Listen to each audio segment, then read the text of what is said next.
Times of नगर, आपल्या हक्काचा आवाज। राष्ट्रवादी काँग्रेस शरदचंद्र पवार पक्षाचे अध्यक्ष शरद पवार यांची आज पुण्यातील रुबी हॉल क्लिनिक येथे वैद्यकीय तपासणी करण्यात आली आहे। आज सकाळपासून शरद पवार यांना खोकल्याचा त्रास जाणवत असल्यानं खबरदारी म्हणून त्यांना तपासणी आणि उपचारासाठी रुग्णालयात दाखल करण्यात आलंय। याआधी सकाळी डॉक्टरांचं एक पथक बारामती येथील गोविंदबाग निवासस्थानी पोहोचून त्यांची प्राथमिक तपासणी करत होतं। त्यानंतर पुढील तपासणीसाठी त्यांना पुण्यातील रुबी रुग्णालयात आणण्यात आलंय। दरम्यान शरद पवार यांची प्रकृती स्थिर असल्याची माहिती समोर येत आहे। त्याचबरोबर शरद पवार यांच्या प्रकृतीबाबत माहिती देताना रोहित पवार यांच्याकडून कार्यकर्त्यांना आणि समर्थकांना आवाहन करण्यात आलंय की शरद पवार यांची प्रकृती स्थिर असून काळजी करण्याचं कोणतंही कारण नाही। त्यामुळे कार्यकर्त्यांनी आणि समर्थकांनी रुग्णालयात गर्दी करू नये असं आवाहन त्यांनी केलंय। तसंच शरद पवार यांना थोड्याशा प्रमाणात कफचा त्रास असून खबरदारी म्हणून त्यांना काही दिवस रुबी हॉल क्लिनिकमध्ये निरीक्षणाखाली ठेवलं जाणार आहे। ते ICU मध्ये नसून खाजगी खोलीत उपचार घेत आहेत अशी माहितीही रोहित पवार यांनी दिली आहे। दरम्यान पवार साहेबांच्या प्रकृतीबाबत अधिक माहिती देण्यासाठी रुबी हॉल क्लिनिकमधील डॉक्टर अभिजित लोढा लवकरच माध्यमांशी संवाद साधणार आहेत। त्यांच्या तब्येतीबद्दल आता आम्ही सर्वजण रुबी हॉल या हॉस्पिटलमध्ये त्या ठिकाणी आहे आणि तिथले तज्ञ डॉक्टर अभिजित लोढा हे आपल्या सर्वांना आदरणीय पवार साहेबांच्या आरोग्याच्या स्थितीबद्दल त्या ठिकाणी मार्गदर्शन करतात। नमस्कार, माझं नाव डॉक्टर अभिजित लोढा आहे। मी पवार साहेबांना बघतो आहे। थोडंसं फिजिकल एक्झर्शन झाल्यामुळे छातीत कफ झालेला आहे, म्हणजे छातीत थोडंसं कंजेशन आहे आणि आम्ही योग्य त्या तपासण्या पाठवलेल्या आहेत आणि ट्रीटमेंट चालू आहे। आता कंडिशन एकदम स्टेबल आहे आणि तपासणी आल्यावरतीच आम्हाला जे काही त्याच्यात बदल करायचा असेल ते बदल करू।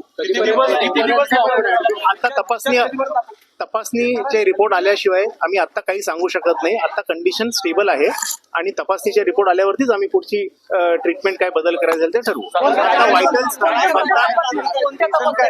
थोडंसं मी सांगितलं फिजिकल एक्झर्शन असल्यामुळे थोडंसं कंजेशन झालेलं आहे आणि आता सगळे व्हायटल पॅरामीटर्स सगळे स्टेबल आहेत। काळजी करण्यासारखं काय आता तरी काही नाही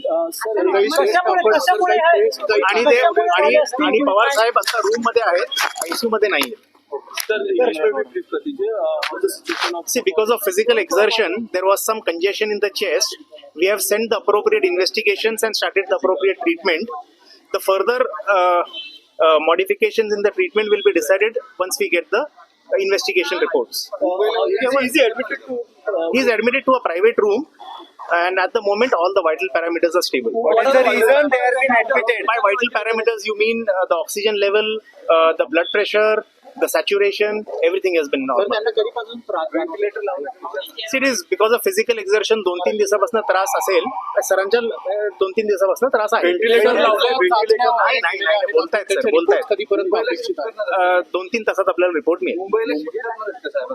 नाही असं तर मला माहित नाही काही। कार्यकर्ते इकडे यायला मी सर्व कार्यकर्त्यांना विनंती करतो, आपण अजिबात हॉस्पिटलला येऊ नका, कारण हॉस्पिटलमध्ये इतरही सर्व पेशंट आहेत आणि आत्ताच जसं डॉक्टरांनी सांगितलं की पवार साहेबांची तब्येत आता नॉर्मल आहे। ICU मध्ये पवार साहेब नाही आहेत, एका प्रायव्हेट रूम मध्ये आहेत। आत्ताच त्यांच्याशी मी स्वतः चर्चा करून आलेलो आहे, त्यामुळे कुठेही काही घाबरण्यासारखं टेन्शन घेण्यासारखं अजिबात नाही।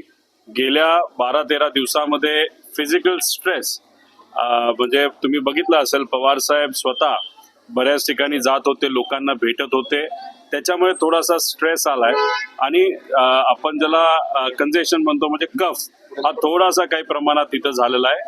आता पुढच्या काही वेळामध्ये रिपोर्ट्स येतील। माझ्या अंदाजाने इथंच 1-2 दिवस ठेवलं जाईल आणि गाडीलीच त्यांच्या प्रायव्हेट गाडीली मुंबईला साहेबांना त्या ठिकाणी नेलं जाईल। त्यामुळे कृपा करून इतर पेशंटच्या हितासाठी इथं कुणीही गर्दी करू नये। पवार साहेबांना कोणालाही त्या ठिकाणी भेटता येणार नाही, कारण का इथल्या हॉस्पिटलचा प्रोटोकॉल हा योग्य पद्धतीने फॉलो केला पाहिजे असं सुप्रियाताईंचं आणि आमच्या सर्वांचंच त्या ठिकाणी मत आहे। टाइम्स ऑफ नगर, आपल्या हक्काचा आवाज।